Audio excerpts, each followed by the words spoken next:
What's going down, guys? Tifa Tom here, and today I played a match of Team Deathmatch on my Xbox 360. Yes, I do indeed own Modern Warfare 3 on an Xbox 360, contrary to the popular belief that I only play on the PlayStation 3.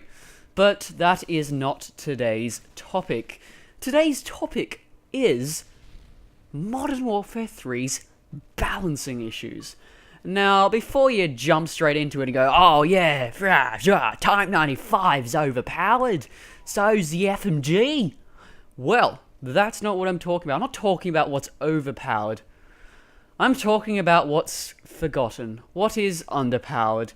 And the reason why I bring this up is Modern Warfare 2, and I might save that for a separate commentary, but touch on it. I believe Modern Warfare 2 to be the most balanced Call of Duty, gun-wise. I say gun-wise because I know there's one-man army and there's noob tubes, blah blah blah. Noob tubes an attachment, not a gun.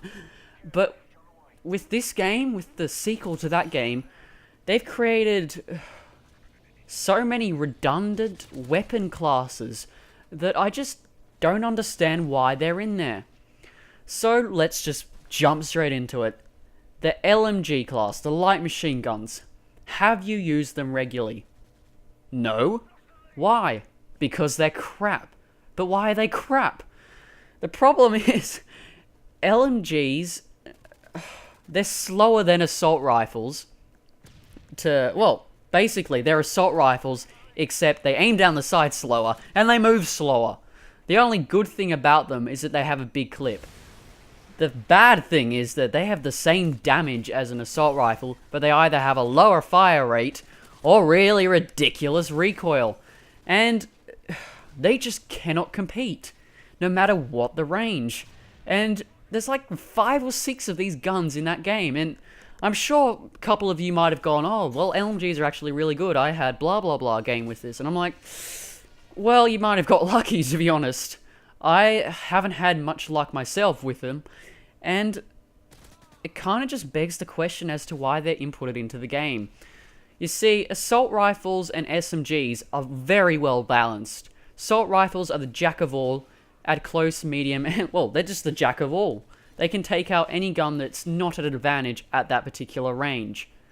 However, and SMGs are sort of basically the king of close, medium range.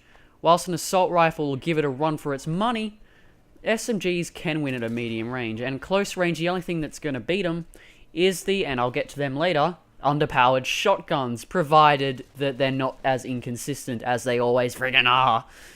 But LMGs, they don't have anywhere to go. Sniper rifles are just the long-range kings. But LMGs, they're like that child that you just go, oh, he's ginger. No, I don't hate ginger people.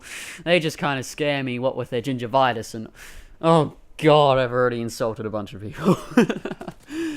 Anyway, LMGs are just so forgotten in this game, and Infinity Ward, they're not going to take any steps to give them a bit of a buff, because no one really cares about them.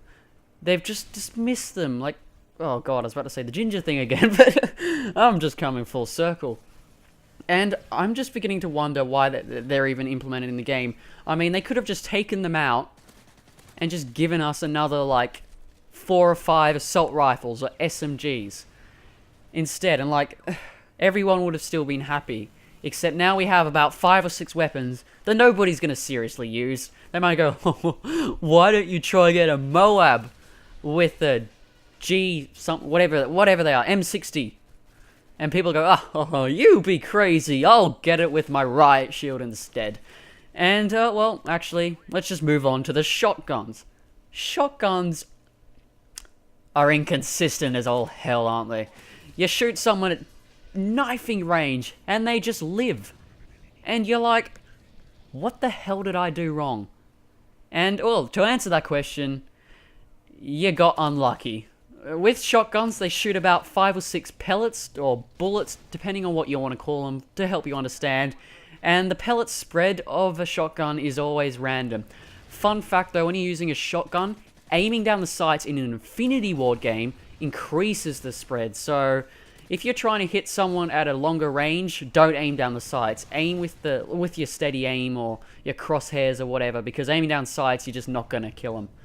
And the reasoning for this is, like, each pellet has a small amount of damage tied to it, and at close range, that sort of maxes out about 40 damage per pellet, and if only, well, if you need basically 3 to hit someone, and you're gonna have to get pretty lucky to get 3. What I've always believed they should do with shotguns to make them not so goddamn underpowered at close range, or inconsistent, I guess is the better term, is just buff the damage so that basically at a 5-meter range or so, they're gonna kill you no matter how many pellets hit you. As in, they're gonna do 100 damage straight up, each pellet. And then as it sort of decreases the range, well, as the range increases, the bullets drop down to the regular rate. That way you sort of keep a bit of consistency. And, I don't know, like, Infinity Ward, they might patch them, but, well, actually, what I'd like to see patch is just make it so the damage and range are the first 2 friggin' things you unlock, because I've been trying to use the Striker, and it's just taking forever to unlock those things, and, I don't know, I just feel like those 2 guns, those 2 weapon classes are just underpowered, and I often just wonder, why are they in the game? They are like the joke weapon, the crossbow, the tomahawk. Anyway, guys, that's my opinion. If you enjoyed this, whatever. Guys, I'll see you later. Bye.